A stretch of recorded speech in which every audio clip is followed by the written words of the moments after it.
Dalam riwayatnya dikatakan orang yang paling berat siksaannya hari kiamat, riwayat Bukhari, adalah al-musawwirin, orang-orang yang mengukis dan menggambar itu. Maka ini penting untuk diketahui teman-teman sekalian. Tentu yang khilaf di antara ulama hanya masalah foto saja. Dan ini Allahu alam pendapat paling bijaksana, pendapat Syekh Utsaimin rahimahullah, yang beliau mengatakan foto dibolehkan pada hal-hal yang tidak berbau kemaksiatan kepada Allah Azza wa Jalla, gitu kan? Sebab foto ini seperti seseorang yang sedang melihat dirinya di kaca. Itu pendapat beliau. Jadi sama saja diciplak, beda dengan lukis.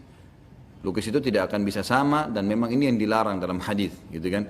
Kalau gambar maka ini masih dibolehkan. Makanya para masyayikh pun mengambil gambar sekarang. Mereka tidak sama sekali ada masalah. Terutama pada hal-hal yang darurat ya. Ijazah, paspor, KTP kan gitu. Semua butuh ya, apa namanya? Foto gitu kan. Tapi kalau orang sengaja pajang fotonya sesuatu yang tidak ada, ini lebih baik jangan, lebih baik dihindari. Terutama teman-teman bagi orang yang sudah meninggal dunia, fotonya jangan disimpan. Ini peringatan para ulama. Dikhawatirkan jangan sampai foto itu masuk di larangan tadi. Sehingga orang yang mati itu disiksa gara-gara foto. Saya subhanallah waktu masih kelas 3 SMA di Madinah, sempat saya simpan foto ibu saya, Allah yarham. Ibu saya meninggal. Ada bukan foto beliau, KTP-nya. Jadi ibu saya meninggal tahun 79. Semoga Allah rahmati tentunya. Waktu itu saya masuk umur 4 tahunan. Kemudian saya sempat dapat waktu saya pas lagi sekolah di Madinah ada KTP beliau disimpan sama ayah saya. Saya ambil, saya simpan mengenang ibu saya. Saya tadinya belum paham gitu. Teman saya subhanallah, sekarang beliau sudah doktor, Dr. Muhammad Rahili, adiknya Dr. Sulaiman Rahili, sahabat dekat saya.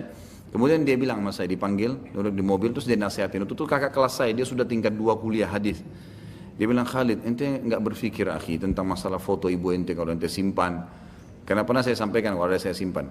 Saya bilang kenapa akhi? Hadisnya itu terlalu tegas gitu. Orang yang paling berat siksaan hari kiamat, neraka nanti akan mengancam, akan menyiksa orang-orang yang punya gambar, lukisan. Anggaplah kalau itu patung, oke. Tapi kalau foto kira-kira masuk, kalau masuk misalnya minimal, bagaimana nasib ibu ente? Gitu kan? Lebih baik jangan disimpan. Allahu alam, dan saran saya ente musnahkan. Saya nggak pakai tunggu waktu itu. Saya minta korek dari rumahnya, saya bakar dan alhamdulillah saya tidak simpan lagi. Karena mengenang orang tua kita dan kerabat kita sudah meninggal teman-teman dengan memperbanyak amal saleh buat mereka, bukan dengan fotonya. Ya, bahaya. Apalagi kalau foto ibu kita tidak tutup aurat misalnya. Orang-orang dulu kadang-kadang tidak tutup aurat, ya kan? Ini malah berbahaya. Jadi jangan bilang nanti diwaswas oleh syaitan, nanti kamu kenang orang tua kamu bagaimana? Ingat, pengikut Nabi Nuh alaihissalam jadi sesat. Justru karena datangnya iblis menjelma dalam hadis Bukhari dan berkata kepada mereka, maukah kalian mengenang orang-orang soleh itu Nuh dengan para sahabatnya? Maka kata generasi tabiinnya ini tentu saja. Kata iblis menjelma jadi manusia, dia mengatakan, kenapa kalian tidak buat patungnya? Atau gambarnya dipahat, dibuatkan bingkai, kayak kita sekarang foto atau lukisan. Kalian taruh di rumah-rumah kalian, tidak untuk disembah, untuk dikenang. Supaya kalian kalau lihat, maka kalian selalu termotivasi ibadah. Iblis ini godanya jangka panjang. Generasi tabiinnya buat tuh, ada yang pahat patung, ada yang pahat cuman lukisan, dipasang seperti kayu tapi ditempel di dinding rumah mereka. Nggak disembah. Subhanallah, setelah habis generasi tabiinnya, datang tabiinnya, gitu kan? Barulah iblis datang lagi mengatakan orang tua kalian dulu tidak meletakkan ini kosong, tapi menjadikan mereka perantara dengan Allah karena mereka orang soleh. Amal kalian tidak seimbang dengan amal mereka. Mulailah mereka menyembah berhala-berhala, akhirnya terjadi kemusyrikan. Hati-hati teman-teman sekalian, gitu kan? Kita tidak tahu nanti foto-foto ini. Ini amannya ya. Kalau mau lebih aman, yang terbaik kita mengenang orang tua, kakek kita semua bukan dengan foto tapi dengan amal soleh, banyak doakan. Yang dibolehkan dalam agama, gitu kan? Menyebut-nyebut kebaikan mereka, bersedekah buat mereka, itu jauh lebih baik. Cukup nama dan selesai. Nabi SAW tidak ada fotonya. Kalau Allah mau, bisa ada gambar Nabi SAW. Bisa, tapi Allah nggak abadikan.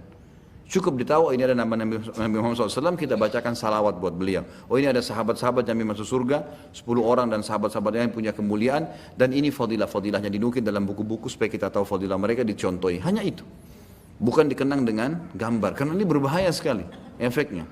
Jadi saya sarankan keluarga kita yang sudah meninggal, maka jangan dipajang apalagi disimpan.